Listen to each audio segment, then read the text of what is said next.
Welcome everybody to the Reality Not podcast with nothing new under the sun. We got Brian Clancy. How you doing today, Brian? Hey, I'm blessed and impressed with the life that God gave me. What about yourself? I'm doing pretty good, pretty good.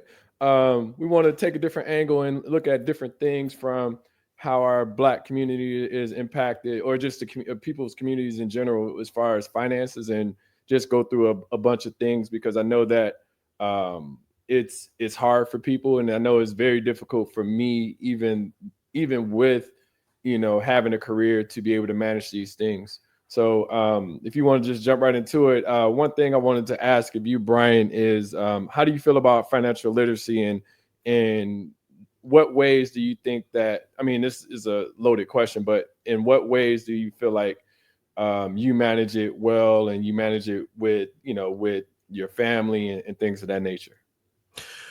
Well, man, like you said, it's a loaded question, and I had to learn a lot on my own because what I was taught about the people around me didn't seem like, man, like, again, growing up in Muskegon, Michigan, I thought it was just some one-offs or whatnot, but I didn't realize how systemic it is in my community and how we don't really understand how money works. Mm-hmm. And how we struggle and how that puts a lot of stress and strain on families, Mm-hmm. and how that goes into the drug use and the liquor drinking, because it's like, shoot, what I got to live for, all the money I make is going in and out. Mm-hmm. So when I say understanding, like I had to understand my finances because I was like, yo, this can't be life. I can't be like, there's Just got to paying be a better people, way. paying Yeah, people for the rest of your life, yeah, yeah. and It's got to be a better way. yeah, and not to interrupt you, one thing I did, like I was talking to my mom about this, maybe about, it was like last year or the year before, and and like my mortgage, I mean, not to get too deep in the weeds, but my mortgage is around like $2,400 a month, and and I wasn't working at the time, and she was like, "Oh, well, I can, help you out on your mortgage." I was like, "Nah, this is 24, like you don't have This it." is a different type of mortgage. Yeah. But The way then, my mortgage is set up. bro, listen, and then getting even deeper within that conversation, I'm talking to her, and I'm like, "Well, how much are you paying for your mortgage?" Which she shouldn't have, but like it's a psychological thing, and I'll get deeper into that. As far as refinancing when you don't need to, but her mortgage is like $400 a month, and I'm talking to her more and more, and I'm like, "Wait a minute, but how much do you owe?" And she was like, "Well, I owe $1,800," and I'm like, "That's my mortgage, plus some." So I'm like, "Well, let's get that paid off, But at the same, I mean, bro, I mean, we stayed across the alley from each other, pretty much our whole lives, like growing up, and it is it's crazy to think that she still wanted to have a mortgage. She's just used to paying somebody for something, outside of taxes and stuff like that. She's just used to paying somebody overall to, she's just used to making that payment versus just saying, okay, let me pay this off. I don't owe nobody. Now I got my own money. Or you're paying interest on top of that $1,800 or whatever that you had left over. And I'm like, no, Yeah, let's pay this and you off could have now. just went ahead and Mhm. killed it. Mhm. And but again, when you look at the history and how it's set up, it's set up for us to be like, we worry about today and tomorrow. We'll get to it when we can. And I Mhm. understand that concept because a lot of people weren't around for a while, so Mhm. I'm barely making it now. Well, how am I supposed to plan for tomorrow? And we were Mhm. talking a little earlier about a budget or whatnot. Mhm. And I don't have a solid budget. Mhm. What people may call us.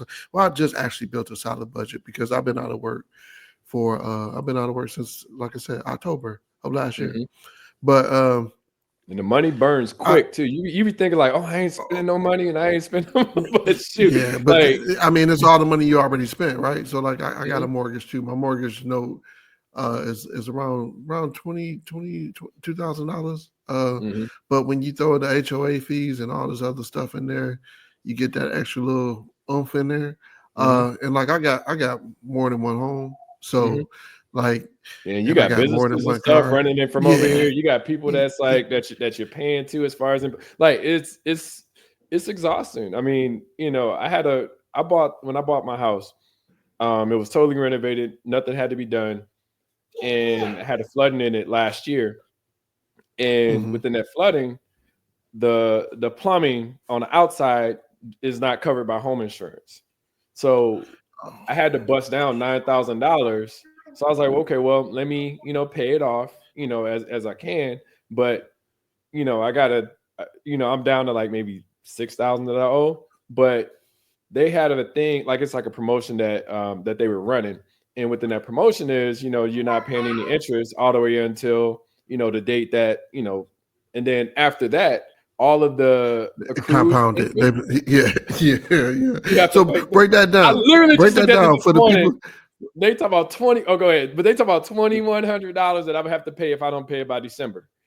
It's $6,000. And so what people don't understand when they like, I do interest only a lot because that's basically borrowing free money, right? But when it accrued, the interest that accrued during the time of and you talking most of the time credit cards are between 18 and 24%. And when I say credit cards, they might give you a loan and issue it as a credit card so they can have a higher interest, right? And it's between, most of the time, like I said, you might get a credit card at 12% every once in a while, but right now the race is between, it's usually really between 22 and I would say 22 and 30%. Yeah, but I keep getting it mixed up because I got some old credit cards, so like some of the stuff is at 12. Not thinking about it. But when you buy that and when you buy something on that interest only time period, if you don't pay it off, they slap you with the rest of that, the whole interest of the time that you've had the loan all at once. So you don't get the benefit. So now when it was interest only for 6 months, right? Now you got the benefit. I mean, now you lose that benefit plus you deeper in the hole. And now that 18-20%, I'm sorry, let's just say 24%, because 24% is 2% a month, right? Because that's usually an APR. So again, understanding that and understanding what that means to people, like I used to talk about child support because I had to pay child support at one point in time. And when I was like, yo, this is bananas, because they was charging 3%. I'm sorry, they was charging prime plus 1% for interest on child support. But if you don't pay enough to pay the interest off, your balance increases on top of what it increases anyway, right? So I was like, yo, this is a double whammy. Like, y'all charging interest on the stuff, and then I'm like, yo, you'll never get it paid off if you don't get ahead of it. And again, starting with just knowing your budget and knowing what you can afford to spend, and then like limited interest. Like you said, I pay no interest on anything, and then I try to pay off everything that I have interest on. Of course, I got a 3% interest rate on my house, but that's good. And what you would call that a good interest rate, because you break that down in a that's year. Great. Yeah. You break that down in a to year. You got yours at the right time. I got down to 2.25. And mind you, what we're talking about is like when you're buying a home, and I always tell people this, like, don't rush into buying homes because of you're paying all the interest up front once. Unless you get like a great rate, it really doesn't benefit you. And like I said, when I bought my home strictly with, it was all renovated and stuff like that. So I didn't really have to even do much. So even when I had the flooding, I'm still quote unquote in debt of that. Now I'm gonna pay it off. But I mean, I was doing all of these numbers earlier today. I'm like, well, shoot, I got to bust down $1,000 a month from May until December to make sure I don't pay $2,100 extra. So just understanding and having a budget, understanding what you would have to pay off. Because I mean, I told you I wasn't working from December to January or December to February. That's only 2 months. And within that 2 months, it's like, well, shoot, now I got to play catch up on mortgage. So now I'm doubling up on mortgage because now I'm paying all of the other. And that's funny. You had mentioned the credit card thing. One thing I've learned to do, I mean, it may not be the best practice, but it is a practice, is like utilize balance transfers. That if you have, say, for instance, if your interest rate is going to be 22 to 30%, transfer it. If you have that availability within the credit card, or if you can apply for a credit card, apply for a credit card that gives you 0% balance transfers, which will essentially be they'll charge you a fee of 3%. And I would rather pay 3% than the 22 to 30 that you're going to get hit with, if you don't, if you don't pay that balance. But break that down though, Shante, because a lot of people don't understand that. I want you to really break it down, because what you're doing is you're trading one interest rate for the other, right? Yep. And you trade, and the net positive, like you said, is 20. What was it? 20. Just say it's 20. I mean, Yeah. So then you you saving 17%. You saving 17%. And 17% interest is a lot of money, depending 17% per month. So just imagine, so I'll do it from a math perspective, right? Say for instance you owe, and I'm gonna say it on the low end. Say for instance you owe $1,000, right? You owe $1,000, and you're getting charged 20% interest, right? 20% interest on that is $200, right? So if you are able, and then you get more time to pay it off too. But because most balance transfers are like within I would say 10 months to 18 months. That's all the ones I've gotten. Most of mine have been a year to 18 months. So say for instance that $1,000, you transfer that $1,000 to a credit card that's taking it at 3%. Now you're talking $30 versus $200, and you're paying that $30 percentage up front, but you don't have to pay interest on that card until the promotion ends. So if your promotion is for a year, then you have a year to pay off that $1,000 with no interest.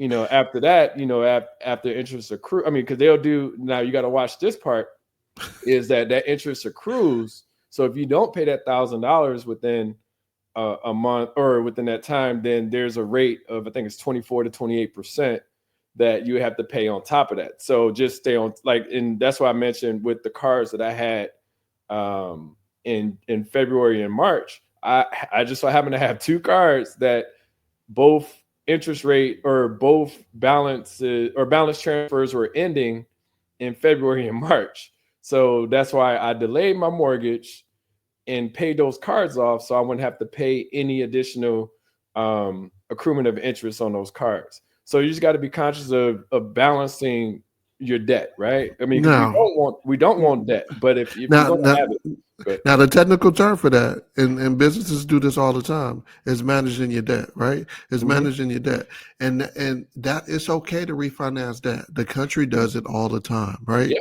So being mindful of your debt, being mindful of those dates and stuff like that is called managing your dates, and managing your debt and managing the interest that you're paying on debt.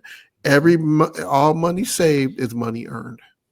Listen, and when you rather pay 3% than 20%, you got to. And sometimes I know for me, I'm compulsive in the sense I was like, well, I just want to get this debt out the way. But there's programs that are put here for you. Like say, for instance, with me forbearing my mortgage, I forbeared my mortgage so I can pay off the other two credit cards that I had all of my credit cards transferred to, because I had all of my debt transferred to two different cards on 3% instead of having to pay them 20 to 30% of interest.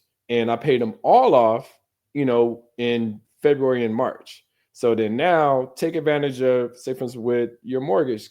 I wanted to get caught up on my mortgage within, 4 months. But I was like, well, if I do that, then I'm still going to have this other debt looming on these cards. Because it's not like I'm not spending money.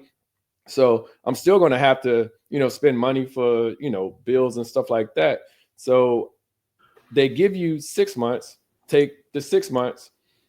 And because I had it set at 4, I was like, well, no, let me set it to 6 so I can pay more. Give yourself more of the buffer time. Yeah, give yourself more of the buffer time. But where did you learn this at, Shante? This is the question I get asked all the time.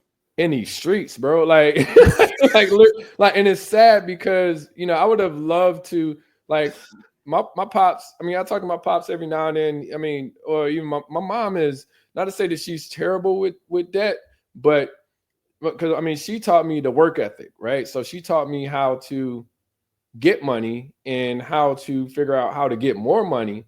But she didn't teach me the managing part of it. So having a credit card, I was like, ooh, extra money, credit card.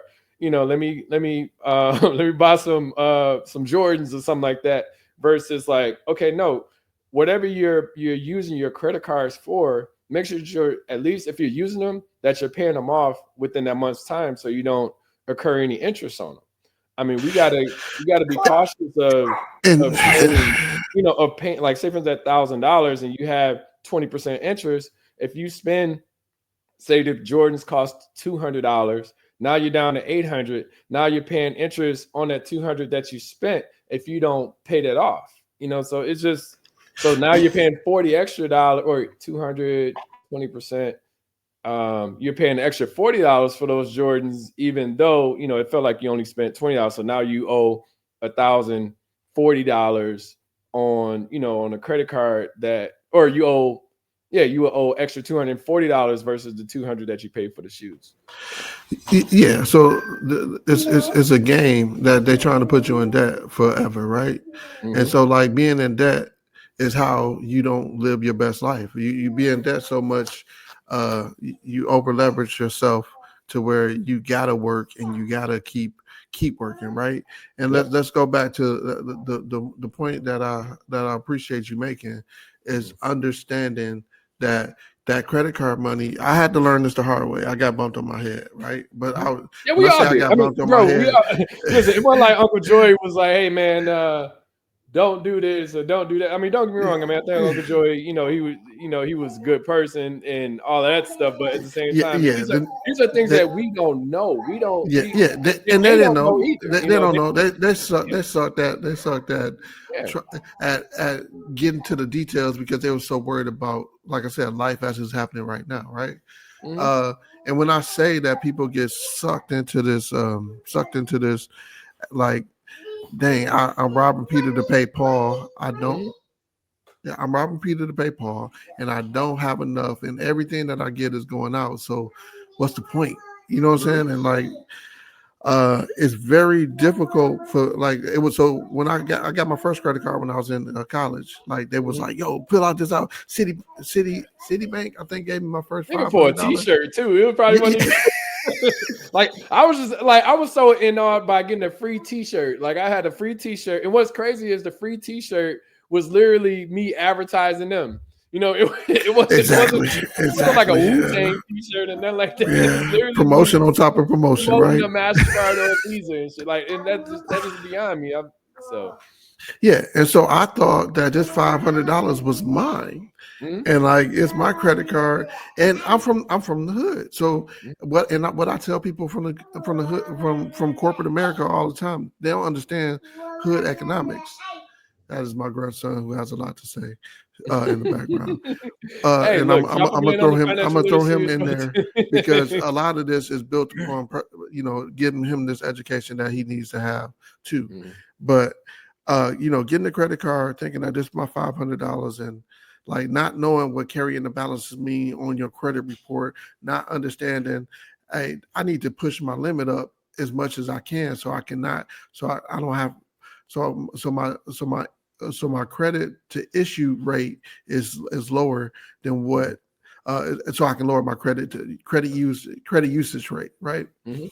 And so, but like I said, I didn't know this. And when I spent money on emergencies, was I need some tires. Tires is something that you should budget for. And like Yeah. even back then, it was like $400 just come out the blue. No, Mm-hmm. you kind of knew it, but and Them boys be understand. balding. They say what the penny test, and you can't pay. Yeah. It's a nickel, right? Yeah, the nickel test, right?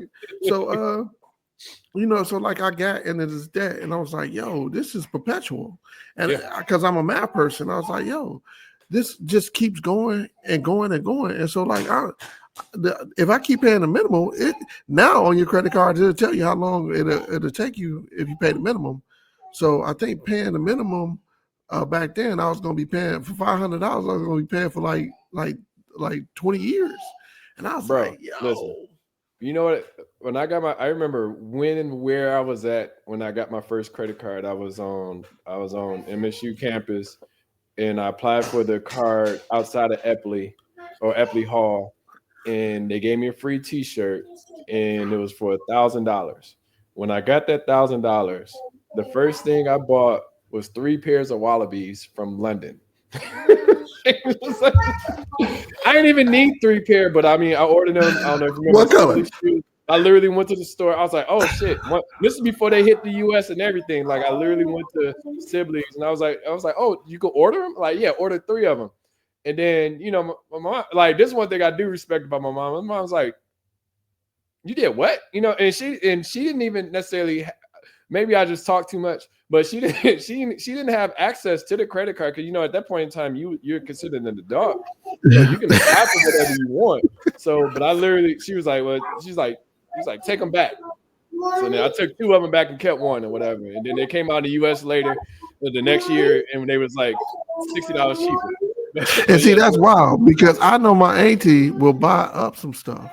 Yeah, right. Yeah, my auntie will have. Still do to this day. Auntie, she will have she have a closet full of toilet paper. You'd be like, yo, where? Or she is notorious. Yeah.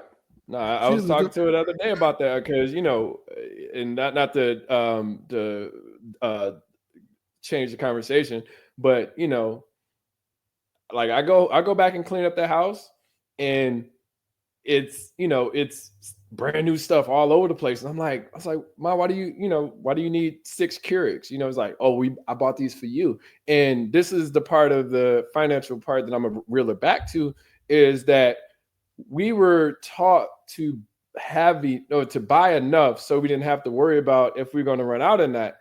Whereas like for me now, I mean, I would rather have the liquid available rather than the product. Right. So if something happens or I have an issue, I mean, I had, like, say, you say tires, nigga, I just had to buy tires.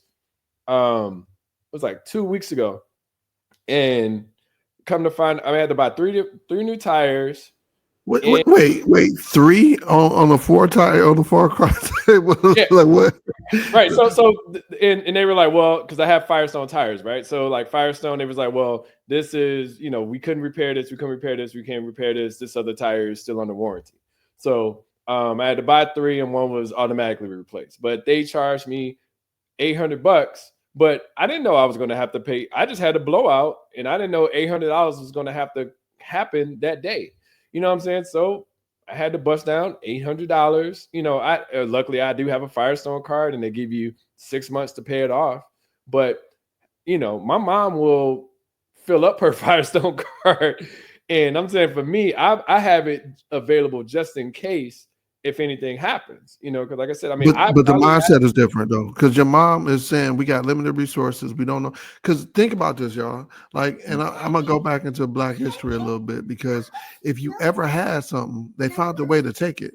Like, I don't know if you checked out Sinners, but like Sinners, one of the stories was about a musician who had earned some money to make a difference, and when he made the money to make a difference, he got pulled over by the police. The police seen it. The I don't want to tell the movie, but the police. Yeah, I'm actually going to go check it out one of these like this week. Yeah, So no, I mean, tell the scenario. I mean, it ain't gonna change it up for me if I'm gonna go see it. So one of the guys that Slim talked about, he said, you know, they made some money as musicians, and he was gonna go to Kansas City and start a church. Well, he made a mistake of pulling all his money out at the same time to pay for the train ticket, and the conductor saw him. And when the conductor saw him, he told the police, and they made up some money about him, made up some story about him robbing a white man and raping his wife, right? And so they hung him right there and took his money and everything, right? It sounds like life, but the dramatic version. Like when they got robbed of their liquor and their money, and then exactly. So that's a sad story, by the way, because they was in prison for 40 fucking years. You know, like it's a funny movie. I love the movie, but like it's really dark if you really pay attention to what's going on in that movie. So yeah, and so like you have stuff, and then like they'll find a way to take it away. That's why another reason why Black people never like kept money in banks, right? Because You know, like that's how they get you. Like you expendable. So you work this hard.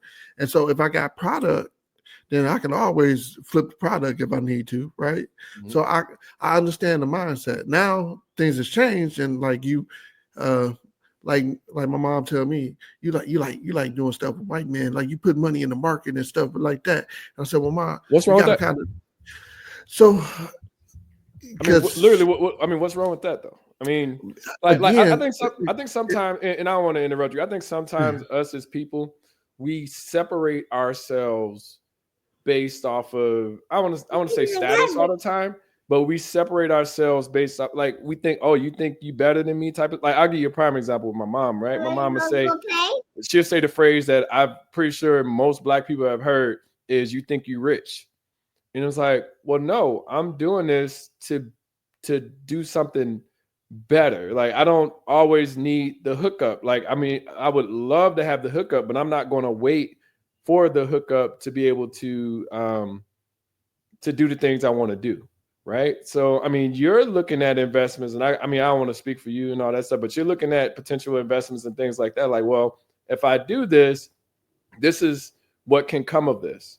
It's not like it's not a risky gamble, versus, buying a lottery ticket. I mean, buying a lottery ticket every day for $2 for 365 days, you're talking $730. Like so $730, 10 years, you done spent 7,300. Like when you yeah. start to do the math and you still don't win, like you might mess around and win like $30 here and there, but look at the investment that you put into it to win. Like you'd rather risk your chance. I mean, you'd rather look at the opportunity of winning free money, than actually investing in something that makes sense. So I'm gonna just give you the background on it because she feels like like people when people don't understand stuff is it kind of pulls them back and they're like, yo, I don't know if I believe in that, and like so, cash is king, right? And understanding that the money in the mattress is always gonna be there, right? And Mm-hmm. even if I told her that the money in the mattress loses value every day, so Yeah, if you're gonna do something, put in the high yield savings, and she like, well, if it's not in my possession, do I really have it? Right. And that's so crazy. I Just understand. you could literally just put it in a savings account, and when you need it, pull it, and then go from there. Like, But do do we? that's because we was born in the time where we can see it Mm-hmm, transparently, right?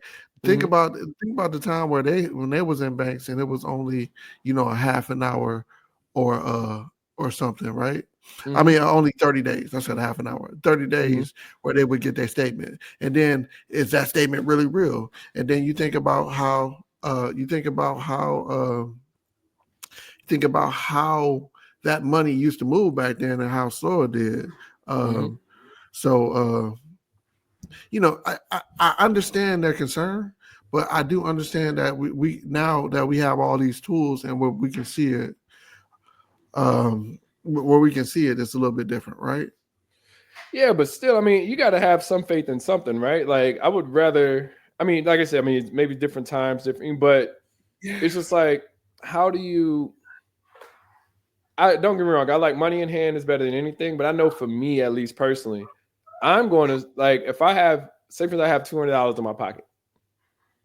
That $200 probably won't be in my pocket within a week, or it'll be less than when it started, right? Like I just automatically gonna like that's why I don't carry like my way of managing my money is having it in a banking account. I won't really do checking because I think checking is kind of I pay all my bills through my checking account, but there's no real gain in having money in a checking account because you're not gaining no real interest on it. So I'll pull all my money to the savings account, and then if I need money to pay the bill, to pay the bills from the checking account, I move it from my savings to my checking because you're gaining interest daily on your savings, so it's just like, well, and you're at, I think the percentage maybe around like 3.9 now. I mean, at one point in time, it was at 5, which was great. I was seeing direct impact to my savings, but now 3.9 is a little bit lower.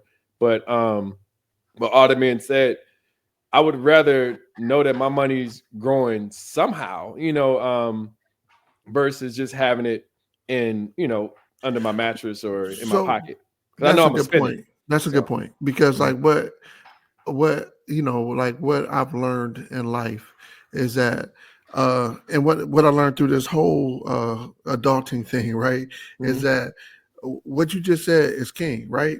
When mhm, your money is sitting and it's not working for you, we live in a capitalistic society, right? mhm. uh I trade my time for work. I mean, I trade my time for money a lot of times, and that in itself is how like I thought it worked. Right? I remember I thought I was doing something. I was an entrepreneur selling candy in high school. Right? I made some decent money. Don't Yeah, get me I wrong. love that shit. That's literally a part of my entrepreneurship. Like growing, like I'm like I looked at you as the role model of getting money. Like you figured out how to get money. I mean, we've all have our ways of like I mean, from cutting grass, raking leaves, shit, even me with a paper route and stuff like that. Like we knew we had to make money somehow because one nobody go give it to us. Right Um, now, when I said I thought that was pretty decent, but I basically created myself another job. Right, I mhm, traded my time for money again. mhm, Right, I mhm. keep I want if there's anything anybody get from this is understand that when you trading time for money, you basically working. Right, Yeah, yeah. so if I was a true boss back in those days, I would have built a distribution center and had multiple people selling candy for me. Yeah, You know yeah. what I'm saying? Mhm. I would have Yeah, that'd like been doing the DJing crazy stuff. if you had Yeah. you You had know what I'm a saying? So if like, you had a whole so system in high school. I mean, that's like I said, that's the learning thing. But that I mean, but think about it like this: you go to Sam's Club, you grab the box for like $23 or something like that. Then you sell it to the people that I mean, or you sell it to the people that's doing. Be like, okay, I'm gonna give it to y'all for 25 or 30, and then they sell it, they make their money off of it, but then you got your whole distribution enterprise of you still make it like you it's the other way of not selling drugs, right? So like, right. Drugs sell themselves. You really selling logistics when you're selling drugs, and that's what I want to tell everybody who's listened to this and who's Mhm. been a drug dealer. You don't have to sell drugs. You People know. want drugs. You just getting it there at the best price, right? So Mhm. uh, again, the again, I where I'm at now is I'm like, yo, I need to scale stuff and not. I need to scale stuff and not be working for my money, put my money to work. What you Mhm. did with your savings account is you put your money to work. While Mhm. you not working, your money is making some money. Yeah. And so it's very hard in my community because like I'm gonna tell you like this. I don't know how many people could do what I'm doing right now. I haven't Mhm. worked. I do have some other streams of income, but they're not. I was working two jobs, making good money on both jobs. And Mhm. so, like, what I'm doing now is not replacing what the money that I had. Mhm. But when you have savings and when you have investments, and this is what happens, you get because there was times before I've been off work for 3 or 4 months, 5 months. So I have 6 months of bill money, and then with that 6 months of bill money, like I didn't just let it sit in a Mhm. savings account. I put it in a high yield and savings account, or I put it in the market, Mhm. and I did good in the market where I was able to come back. Now I paid taxes on it because I'm using some of it right now. Mhm. But again, like know what your budget is, know what like, and then add that in to your budget. When I say add that in, I want people to add, hey, these are my costs. How let's just say 15% of my total income in a month, right? If I Mhm. can save 15%, now saving 15%, and I talk to my boy Kente about this stuff all the time because we constantly looking at ways to refine money. I bought stolen from my house, right? And I Mhm. know people's like, yo, you what's like you won't get your money back for 10 years. Well, I got my money back in 4.5, well, almost 5 years, right? Mhm. Now I got solar on the top of my roof and it's paying for it. It's discounted. I'm a producer and it's paying some of my electric bill. No, but Uh, and that's dope. Like people don't pay attention to like people. You mentioned this before. People pay attention to now, and they don't pay attention to the future. Like people were like my mommy. Like I was being asked like, why am I paying extra on my mortgage? And I did some research and stuff like that when I had first got the house. And one of the things I had noticed, I was talking to somebody, and they were saying, well, if you like your first 12 months of your mortgage, if you pay 10%, or if you pay a total, well, it'll be, I think around 8 or 9%. But if you pay 8 or 9% more, or a total of one payment, say for instance, my mortgage is $2,400. If I pay, was it 12 divided by 24? So that'd be, if I pay an extra $200 a month for my mortgage for 12 months, that cuts my mortgage down from a 30-year to a 22-year. Because all you're paying is the interest up front, right? So if I can pay more on the principal, then that's going to cut my interest down more, and then it'll cut down my mortgage, and that's within a year. So Yeah, can you, so it's little things like that we have to be aware of and conscious that, okay, how do you, I mean, that 200 might have hurt me, not to say hurt me, but it may have made, I might not have, used, I might have, well, I probably would have used it for something else, right? But yeah. I used it for that to cut down on 8 years. Right. And then let's take the cake of it. And this is what I tell people all the time. Stop being a minimum ass nigga. You know what I'm saying? Yeah. Like, it's okay for that to be your bill, but to get rid of a bill faster, like that's the way. Like, why not? I pay more on my. I pay more on my. Like I said, I'm trying to get my principal down. So I pay more on my. I pay more, and even if you're only paying $50 more, just think of the savings overall, because, like, it's. I don't understand if people understand what compoundable interest means. That means every month. Well, every day on your mortgage, they are charging what you the percentage times what you owe. And so compound interest means that the less that you owe, the less interest that you're going to pay. And most times when you get a mortgage, the first 10 years is just interest. Yep. And so you get these people that want you to refinance, and the 2 years and 4 years after that, just think you're never gonna pay off your house, and then again you're in debt for forever. And like, this is the opportunity. This, like, you also have to do some work. And like, this is one thing that I want everybody to understand. Don't take anything that I'm saying as fact. Look it up yourself and be knowledgeable about yourself, and then come back with some facts that I may not know. Right? Stop taking these people from TikTok and say, hey, because my son would call me and be like, Dad, I get hit all the time. Like, hey, yeah, somebody asked me my Cash App yesterday. I was like, what? Like, what do you need that for? Like, he stopped talking to me. Then somebody be like, hey, look, you want to earn some extra money? But like, no, I don't want to earn no extra money from you. Like, I'm sorry. If you're just pinging me on Facebook and like, you're not, I mean, I get, like, some people may be legit, but I haven't seen any legit ones yet. So yeah, it's all a hustle. And so, like, stop taking this stuff and they give them free money for businesses. You know what I'm saying? Like, nobody's giving businesses free money. Like, you can get a grant, but it's going to be some work that you're going to have to put in for your business, right? So when it gets out, when the information gets out to the masses like that, and people are saying, oh yeah, Bank of America has this program, like, do your due diligence. Call Bank of America itself and say, hey, look, y'all got down payment assistance, right? And then work your way out. Stop listening to these TikTokers tell you ideas that they never did themselves. Oh, I'm doing drop shipping. What's drop shipping to you, right? Oh, well, I basically, you selling their stuff, right? So like, if you selling their stuff and you don't even got to see the product, how are you guaranteeing that the product is your quality? Look, I hate to say this, but I haven't seen, and don't get me wrong, I mean, I give financial advice from based off of my circumstances and what I had to deal with, just because I didn't have anybody to do that for me. But I'll say that for most who I get hit up from the most, they usually want me to do something that's going to benefit them rather than benefit me.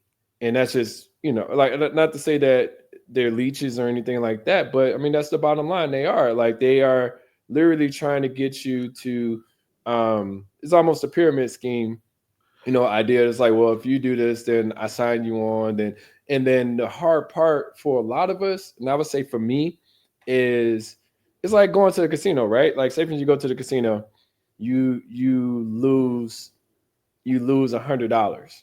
So now your whole goal is to get your $100 back.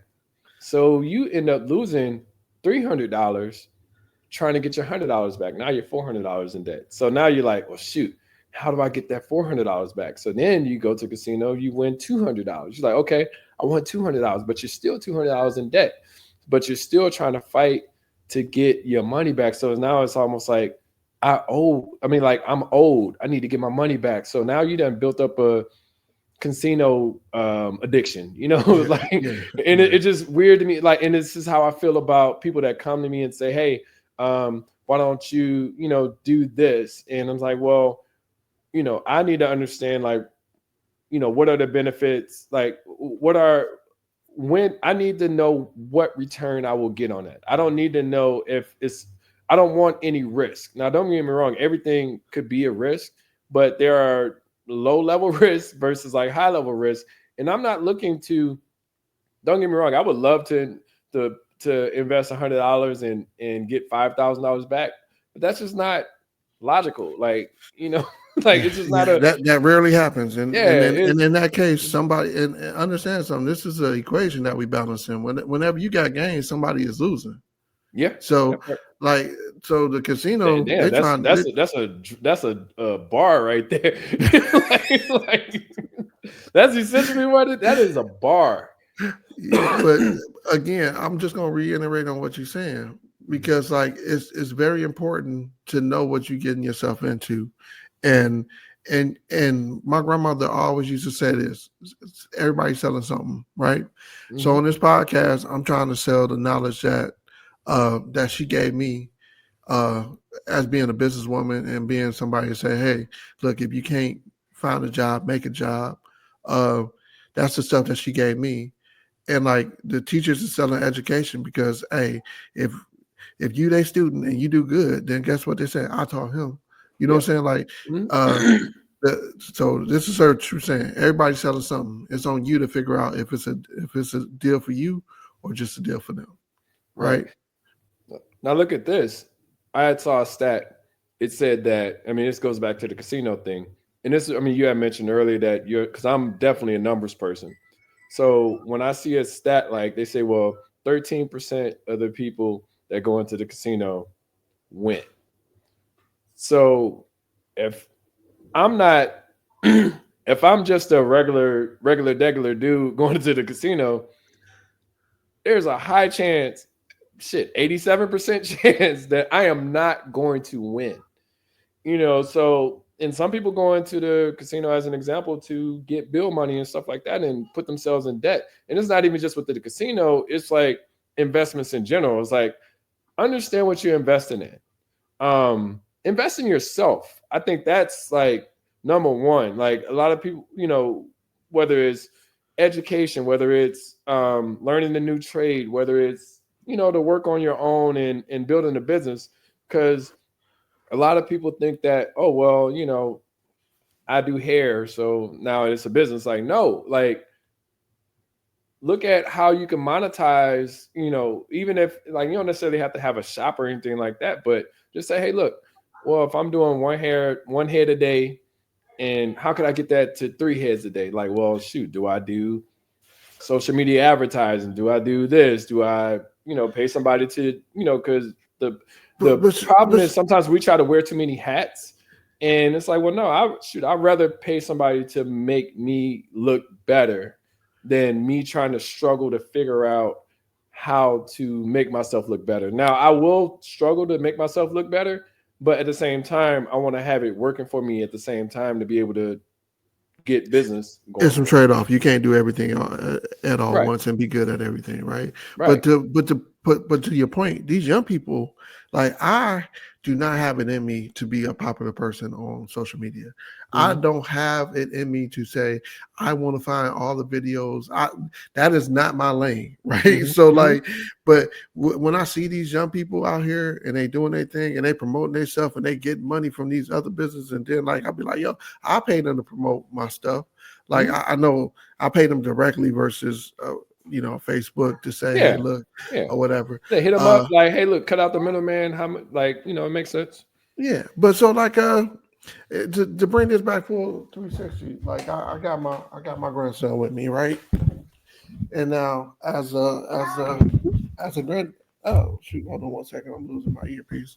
Now as a granddad, I never understood. I didn't have my granddad, so I don't know what that seems like. Me neither. I don't even know what that looked like. Yeah, exactly, right. I was like, dang, he died before he was born. Oh, yeah. Shoot, my granddad died with my mom. I think she said she was no older than 10. Yeah, because I think dad was 6 or whatever, right? Yeah, but I say this to say that like when you're looking at your budget, you're looking at the 100%. Like try your best to make it so the next generation don't have to struggle. Yep. And I say that to say like my grandson, I started I got 3 grandkids. So I started putting I think it's like $15. I started off with $500 each. So that was $1,500 all together. And now I'm putting a year, I'm putting at least $5 a month into their accounts. That's growing. So when they turn 18, I'm trying to get their parents to match me too, right? And I'm not talking big money. You're not even talking nothing crazy. Like yeah. I'm not talking $30 a month, $15 for insurance a month or whatever. Like honestly, man, like $30 a month, I mean, we spend money on shoot. I mean, I was doing something yesterday and I spent like I woke up in the morning, I was like, oh, they got those shoes on sale.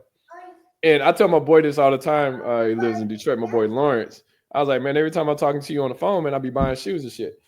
but I'm saying that as in like, I was like, but they were on sale. They were like $90 versus like $130. I'm saying all that to say that we spend more on that than on tangible items versus like putting money into a bank account to say, okay, I'm gonna put $30. Hey, I'm gonna put $50 because I'm at a point now. I was like, well, no, just if you can put $30 or like $5 a day, it'll sound like a lot, but $5 a day won't. I don't think it'll break anybody to be able to try to save that, which equates to about $35 a week. $140 a month. You put $140 a month up just for savings. I'm not. I know you said you're doing it for your grandkids and things of that nature, but telling them, hey, match that. Like do that $15 a month. Now you're talking from both parents, you're talking $45 a month over, that's $450, like $480 a year. Or no, $465. Yeah, $480 a year. Yeah. For 10 years, you're talking like $5,000. Or it's at $40, $80 a year, 10 years. Yeah, like almost $5,000 of $15 a month. Yeah, and compound interest works both ways, right? And you got the interest too on top. Yeah, of that. So the money that they're making, and like I invest in their accounts, is stuff that like Coca-Cola, Disney, like I'm investing in that, so it can hopefully do better than the savings. You know what I'm saying? So like, but I say that to say, so when they turn 18, they'll have options. You know what I'm saying? Like they'll have options. And not to say what else I have or what else I can give to the future, but you have to look at your budget and have to give you the room, and you might have to sacrifice a little bit. And I think that's the hardest part to ask people when they already feel like they're sacrificing. But like really look at wants and needs and just say, hey, look, at one point we all gotta have be within the budget, plan your spending. I mean, it's really, is that, I mean, we already know what we're going to have to pay for bills, right? Like your bills don't really change, right? So, well, except for Georgia Power be on some bullshit down here in Atlanta. But anyway, that's why I went solar. Bro, listen, shit, my bill last year was like last month was like $400, and it's just me. So I couldn't even imagine having kids or anybody running around, and all I do is literally podcast, work, and watch TV at night. Like it's not even, I'm not even running. I don't even like. I'll practice DJing from time to time at the crib, but it's not like I'm even pulling a large source of power in my house. And you're talking $400, so I couldn't even imagine. Being in the having people within the house using my motherfucking energy. Now I'm up to $600 or $700. But Man, but all that being said, it's like understanding, like, I mean, you can have the nicer things, but just have them when it makes sense. I mean, I told you I have this bill that I got to clear $6,000 for this for a flooding that I had in my house, right? So if I end up spending towards something else, it's going to take away from me paying for that 6,000, which essentially is going to end up costing me $2,100 of interest. Which in the long run, right? Yeah. So like, no, shit, nigga, not even in the long run. Like January, in the near term, right? Right. So it's just like logistically knowing, like I write out all my stuff, like, and it's an old school way of doing it. And I could probably do a spreadsheet, but I write it all out. And mind you, I just started the company I'm with now, like 2 months ago. So me adjusting now, I only get paid once a month. So I'm used to getting paid twice a month and having all these auto pays and stuff like that, set up. So, these past 2 months has been kind of difficult for me because I'm not used to bills coming. Well, I'm not saying I'm not used to the bills coming in the middle of the month, but I'm not used to only receiving one check a month. So yeah, it's a cash flow thing, right? So like that's what I tell people. Like it's a cash flow. You have to adjust your cash flow of what you're spending. But like my grandma also taught me, she's like, you should be able to pay all your bills in 2 checks, right? And that she used to get paid every week. So a half a month, you should be like, I try to budget my bills to be half of what I'm making. That's an amazing way of thinking about it.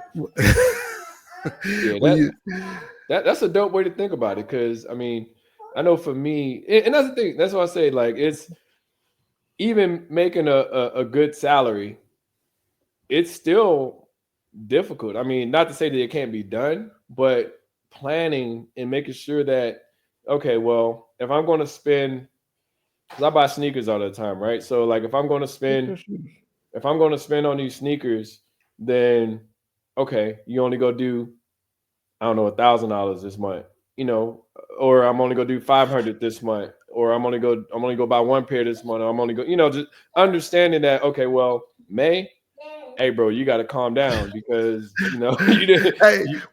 Again, I know people that make 6 figures and that spend 6 figures plus. You know what I'm saying? Mm-hmm. Like it's not what you make, it's what you keep, and it's not what you keep, is what you can produce, right? And I'm gonna just say that because like you hear it all the time, right? Mm-hmm. If you make $100,000 but you spend $110,000, you're still in the hole. Listen. And then like you take me in your situation, you wasn't working, you make good money, and everybody think when you make good money, like I got 2 car notes. You know what I'm saying? That's crazy, but it's the car I wanted, and like having 2 car notes and a mortgage, and people like, yo, like, and I can tell you, but they don't understand that. They don't still pay my bills in 2 weeks, right? So like, but they don't understand. They'll just look at the number that you make and be like, oh no, but you made this. It's like, well, no, that's not the case. I still have to budget and make sure that my spending is in line, or I am going to be a crackhead on the street and not being able to make it. Like, hey, America is built for you to overspend and you to be in debt. And being in debt is like slavery, right? Because like that's what sharecropping was, right? You couldn't get out of it, like because you're like, yo, I can't make enough to get out of it. I make just enough to barely make it. So I implore people to get your financial freedom by earning your financial degree, right? And the first financial degree in my life was understanding what my finance means and grade it. So like my budget, like I said, my budget is kind of soft. Bless you. My budget is kind of soft. I know about what I'm spending and I stay within those parameters, right? Now, I went to this conference 2 weeks ago, and it is amazing that you can go in Google Docs ask Gemini to set up a budget for a person making $80,000 a year, Mm-hmm. and it will do it for you, and then you just tweak the numbers, and then you can put the actual numbers. Like I just copy. You just got to adhere to it. Yeah. Yeah, I mean, but like the thing about a budget is knowing where you at in your budget, right? Mm-hmm. So like the actuals, and sometimes it get depressing. Sometimes you be like, damn, bro, I told you I had like $500 left after paying everything, like setting everything for auto pay for April 30th. Like literally this but morning. restaurant spending is supposed to be $400 a month, and it turned out to be like I ain't ate 20. yet. You like that's not even that now. That's not even in the spending, but like these are literally paying every single bill and making sure that I'm in a good space to not get hit with any late fees or anything like that. Like that's just crazy. And I'm over six figures, and to not, and to be not, I don't think I'm in a bad position, but I'm in a position to survive and grow. But it's just I'm aware of what I have to make sure that I'm growing within that to not just be surviving. I don't want to just pay. I don't want to just be surviving. I want to survive and grow within this. I want to make sure that I have money that I'm like, okay, well, at least I'm saving this. And then hell, you ask me to go out to eat, I'll be like, nah, I'm chilling, or shoot, I'm at the crib. Like you come over and get some chicken or some greens or something like that. But other than that, like I ain't doing that for 2 months. Like, but that gives me the financial freedom to be like, oh, well, if I want to take this trip, I can take it. I'll feel comfortable with putting it on my card rather than going out to eat 5 or 6 times. And then now I'm busting down like $300 or $400 just on that, But so then, but finding a Shante, I'm gonna just say, like, we elevating, right? So like, it is. I look at the winning ways and how Mr. Dr. Bus got his friends together, bought some property, leveraged that property, and made it into something bigger. Like we at that point in our careers now where we can leverage. Like I told Eddie, I said, Eddie, you got an MBA. Like I am leveraging I'm learning to leverage and to build. Like I got a startup company, right? So why wouldn't I put somebody who got an MBA on there? Why wouldn't I put Shante who got a engineering degree and like why wouldn't I put them on my board? So when you see it, you be like, dang, this dude knows some stuff. And I'm trying to LeBron James it to where I'm like, yo, we all from the same spot. Listen, why do you think I'm doing a podcast? Why do you think I'm doing a podcast with you and Eddie? Right? It's like I'm working with the people that I know are legit and dope. Don't get me wrong. I mean, not to say that everybody can't be dope, but I'm looking at it from the standpoint, these are people that I know are smart and know how to get things done. Whether it's, like I said, I mean, I have my master's too. Like you have. What you got your master's in? I have an MBA. Oh, okay. Oh, so you got an MBA too? Okay, yeah. I didn't know. I thought it was. Well, it started out in music business, but then the music business crashed, and I pivoted and I changed it. Like I just had to take like an extra like semester or something like that, and it was straight. But man, yeah, that when the 2009 when the music business crashed, 2008, 2009. The streaming became official. Huh? Yeah, streaming became official. Look, and that's real life experiences when it's 15 people in the office and it goes down to just you in the office and you just kind of like an office manager at that point in time. Like it was directly impacted. I was like, okay, well, shoot, I gotta leverage this master's because it was a master's of arts management. I had to switch it over, but all that being said, it was like pivoting, like understanding the people that's dope around you. Be like, oh no, let's, like you said, like LeBron got, Maverick, Rich Paul, and all that stuff. He put them into positions of power to be dope. You know what I'm saying? And and it was frowned upon when he started it. It was like, well, because why are you it was like, how this dude gonna do that? How he an 18-year-old gonna put people in position? He's leveraging his stardom to leverage people to have a career in marketing Yeah. and yeah. But Now looking at it from the standpoint, I remember Gilbert Arenas was talking, and Gilbert Arenas was saying how he was talking, I think it's a Vlad TV interview or whatever. He was saying how they asked him why did he fire, or Vlad asked him why did he fire his agent. He was like, well, I'm a max player. They can only give me the max. Why do I need to have this dude negotiate me the max if I'm gonna get the max anyway? No, I want 124 million. And so he's like, well, I don't need that was $4 million that he saved from doing that. But then he said that, he changed it a little bit where, he ended up taking less so they can sign some other players and stuff like that. But that was him negotiating on his own.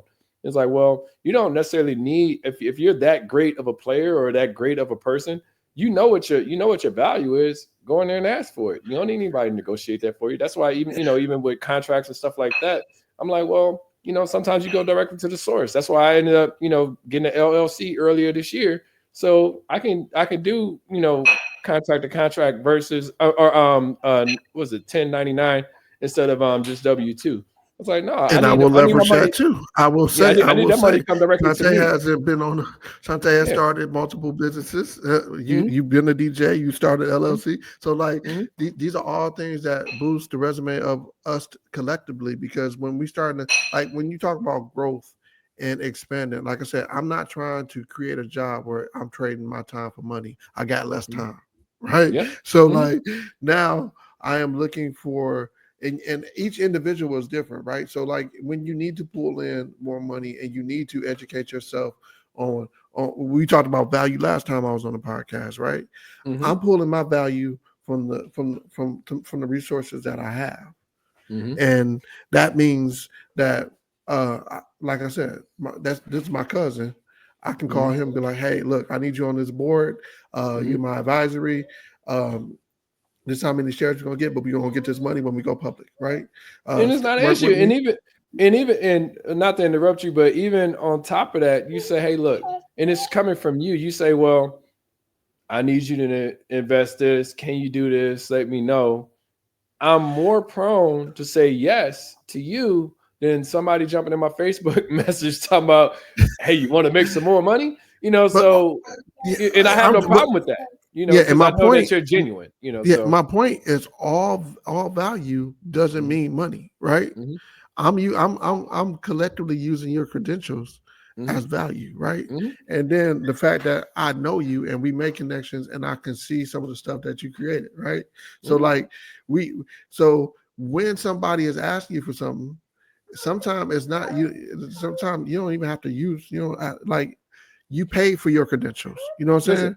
So somebody did that same exact thing that you're mentioning to me earlier this year. They was like, well, it'd be great to have you listed on here as a project manager. We're going to put you on this project so I can get this project over the hump.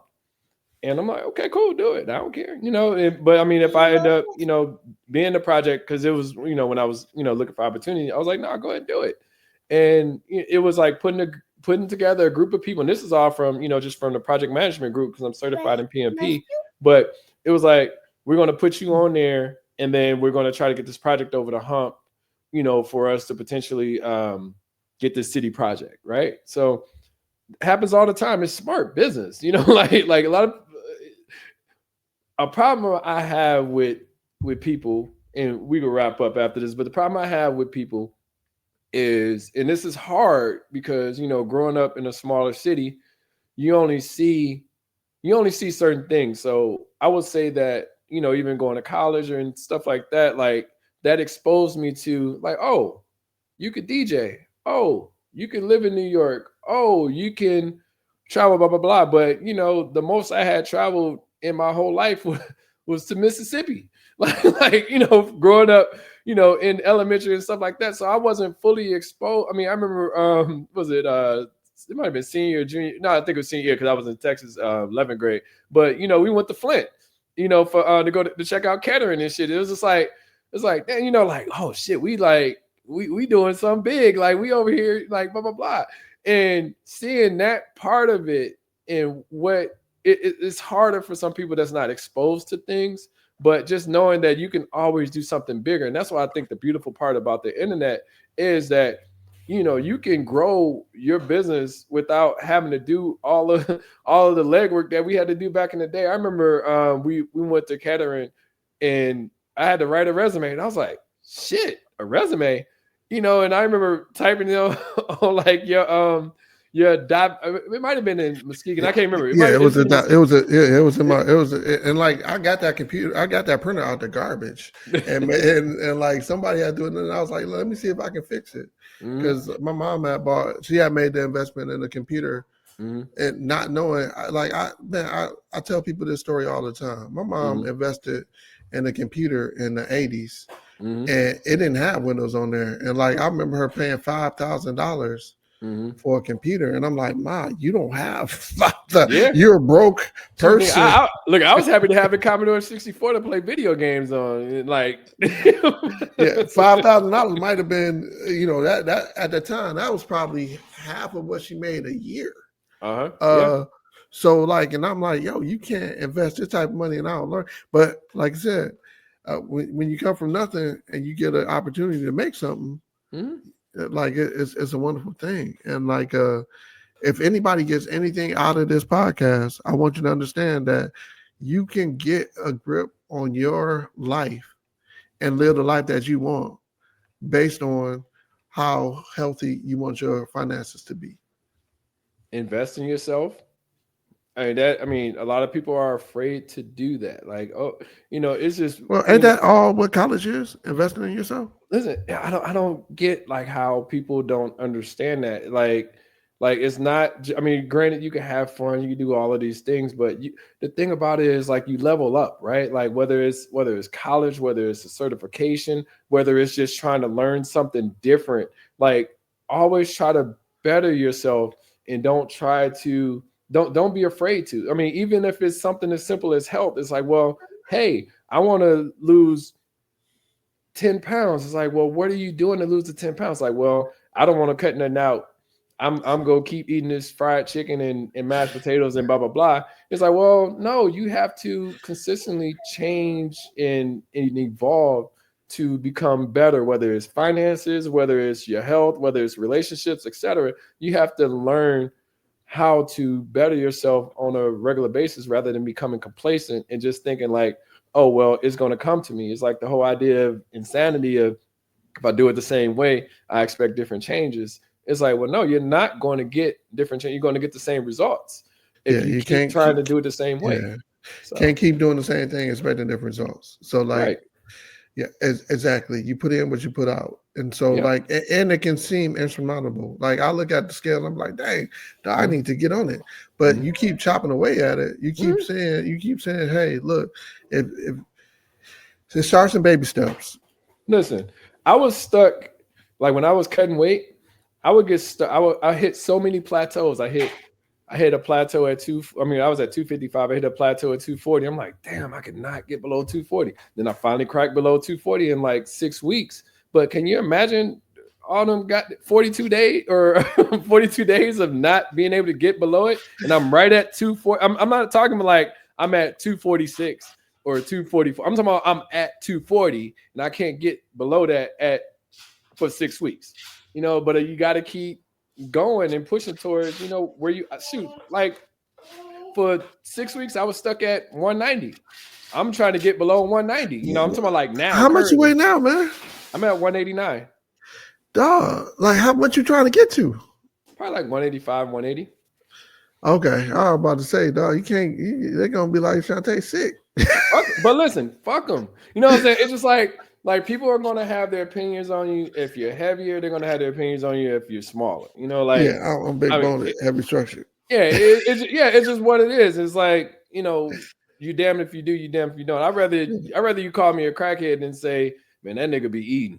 You know what I'm saying? Like, it's just you're right. And it's being comfortable with what you want. Like if you comfortable with look, you comfortable in your weight, blah blah blah. That's cool. But I'll have people hit me up and say, well, hey, what can I do? And I'll tell them, okay, here's a laid out plan for you to do. And they still won't adhere to it because it's hard. What I've learned in life in general is I have to be intentional about it. Like I don't people like I don't like working out. I don't like, I've been keto for 3.5 years. I actually don't mind keto. But in general, like I don't like the fact that people think that it's easy. Like nothing is easy.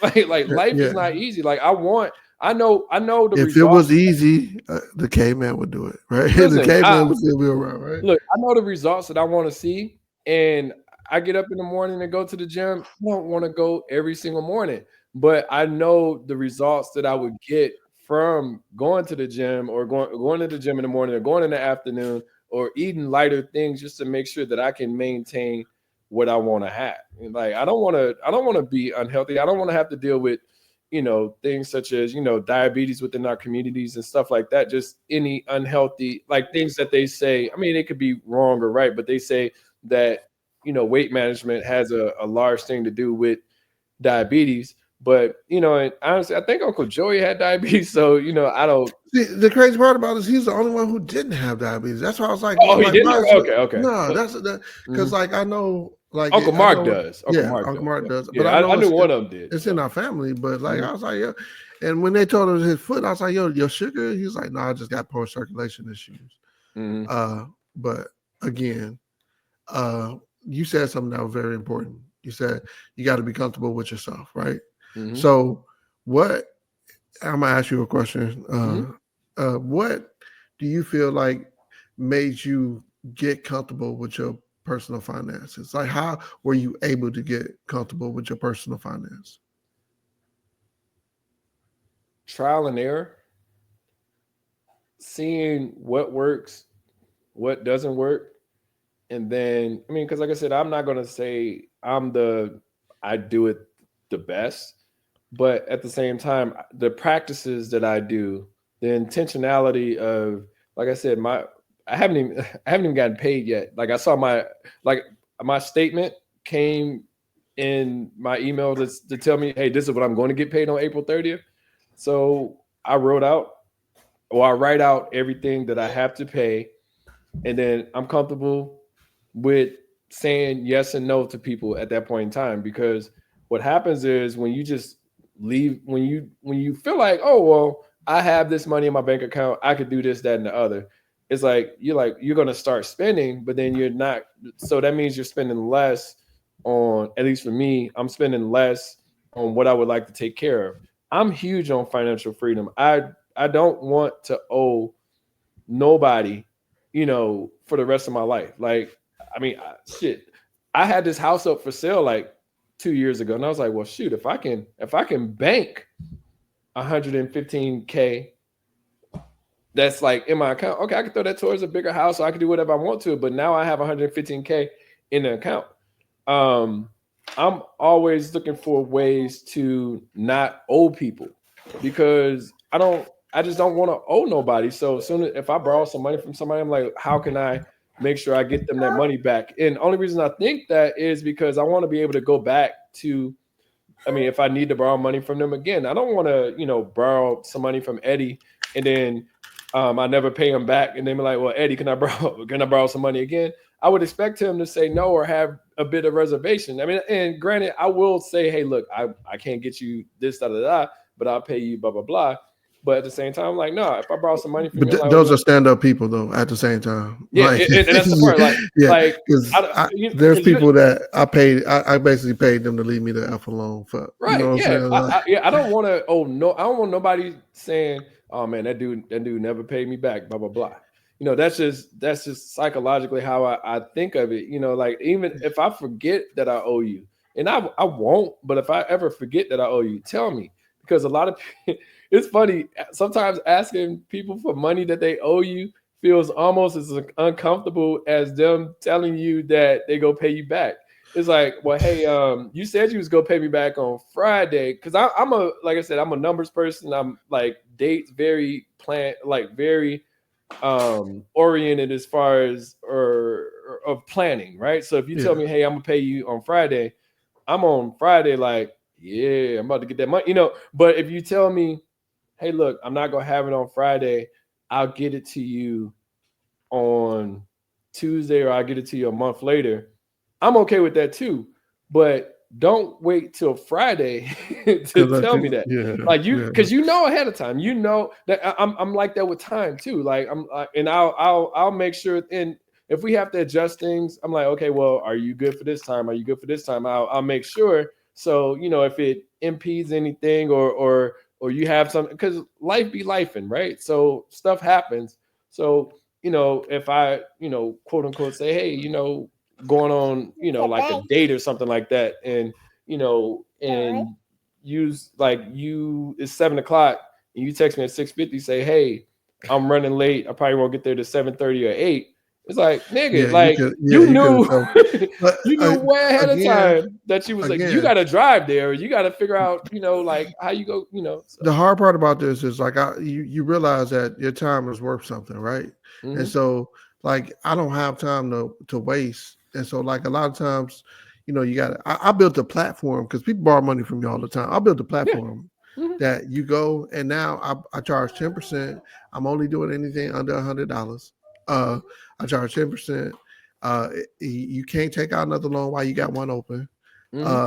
If you late, it's a late fee on there. So I'm with you on that. Yeah, so we need to start a banking institution, that credit union or something. That I like that. Because it gets to like when people like you got, can I borrow $20? Can I borrow $10? Can I borrow this? And then people act like they forget. And like you said, like I know. And then it's like, well, how have you ever paid me back? Oh, it's all be on Cash App? Well, then add your Cash App up. You know what I'm saying? Like, and then I was like, yo, I'm done with that. So now I gotta put the part now where it'll notify you. Yeah, we can go to the park in just a minute. It'll notify you when the terms are supposed to be ended. So if you say, let me borrow $100 to let's say May 8th, right? And then like 4 days before May 8th, I'm gonna put it's in your notification, or email or whatever, saying, hey, you got that $100 that's coming up. If the late fee is this, so I got to add that part to it. But it's actually got to the point where it funds itself now, so I'm not tripping. Listen, bro, I had a dude that moved into my apartment. This is in college. Moved into my apartment. We owed our mortgage. Our rent was $410 a month, and he couldn't get on the lease because he technically wasn't in school. So he moved into my apartment because I had a 2-bedroom. Moved into my apartment, and the rent came up. And college, it ain't like like they want their money. Like like you pay it on the first, or you are getting evicted like damn near by the 5th. Yeah, so they send you that notice on the 3rd. Yeah. So like I told him, I was like, well, hey, I need to pay the rent, blah blah blah. So just if you can, I mean not if you can, but have the $205 by the 1st so I can go pay him. He's like, oh man, cool, I got you. And this is like maybe a week or two before. So then like it's like maybe a couple days before, and I'm like, hey, let me know when you can give me the money, blah blah blah. Day up, he was like, oh man, I ain't gonna have it. I was like, when you gonna have it? He's like, oh man, I have it hopefully by Friday. And I didn't like that word hopefully, but anyway, I'm like, all right, well, cool. So I hit him up on Friday because I paid it up front. And mind you, this is when I was starting to DJ. So I was starting to have a little bit of money, but I was like, well, shoot, if I have a roommate, I could save an extra $200 a month. But Friday come, I was like, hey, you got the rent? And he was like, man, I'm gonna give you the money when I give it to you. Oh. And I was like, oh, okay. All right. Well, all right, we'll figure it out. He ain't seen men in society, huh? So that Friday, I went to the housing office, had them change all of the keys. Cause like it's a campus apartment, like I could change the keys. I paid the extra money to have them. It was only like $30 or $40, but I had them change the keys for the apartment so he couldn't get in. He got back late that night. He's like, hey man, this is fucked up. You ain't let me in, blah blah blah. I was like, listen, I told you I needed the money. He's like, well, I told you I'd get it to you. I was like, but I mean, from what you said earlier, it don't sound like I'm gonna get my money. I was like, if you want to grab your stuff, you're more than welcome. But other than that, like, it's a wrap. And that was it. Like that, like he came and got his stuff Gotta like the bounce. following week, and that like that was. I was like, I'm not going to put myself in. If I have to pay something on top of like on my own, I'm cool with that. Like I'll just eat that. Like I know what my expenses are, and this is where people like talk about renting houses and stuff like that. I'm like, I don't have the patience for people, So like and he didn't give me the money. It was just fine, but I knew that for that month, like I'll just have to pay it myself. Yeah, I mean, it's a you threw a phrase out there. It's two phrases I don't really. I'll be like, oh, here we go. The one for the other. You just said one. Hopefully, and then I ain't even gonna lie. Every time I hear that, I just be like, yo. Yep. Here comes the nonsense. Yep. And mind you, sometimes I was loan I would loan money, and I'm not like I wasn't even working in like January, but it's people that like I said, I mean, as long as somebody's very vocal with me on me getting my money back, I ain't tripping. But just don't have me depending on that day, because I'm like, well, shoot, I look at it like, okay, I loaned you $300, or I could throw that towards the gas bill or the electric bill or something like that. That's coming back in. Like I'm trying to count on my money. Like, yeah, go get it. Go get my phone. Yeah. I'm trying to. Yep. So cool. Well, thanks everybody for attending the Reality or Not podcast with Nothing New Under the Sun. Brian Clancy, love you to death, bro. We'll talk more. I think we hit one topic, so we definitely going to hit some more in more conversation soon. Thanks everybody. Make sure you like, subscribe, drop a comment on how you feel about the topic and what we can do better, or if you think that there's other ways that people can be better within their finances. But thank you all for attending. Talk to you soon. If you got a tip or anything, drop it, because I'm interested. Because like I'll be the first to tell you, I don't know everything, but I do know what's working for me. Listen, and not to start things back up, but understand, you just mentioned something that's so important. Knowing that you don't know everything. That was one thing I had to learn throughout life. It's like, well, it's okay to be wrong. Teach me how to be right. Learn from other people and be able to help other people benefit from that. So cool. All right. Well, thanks for having me, man. Yep. No, thank you. Appreciate it, man. Like I said, I think this is a great, I like the way the conversation went last week, and I think that we could still build on top of that and go from there. So no, I appreciate you. All right. Love you all too, right, man. Thank you all. Appreciate it. All right. Thanks.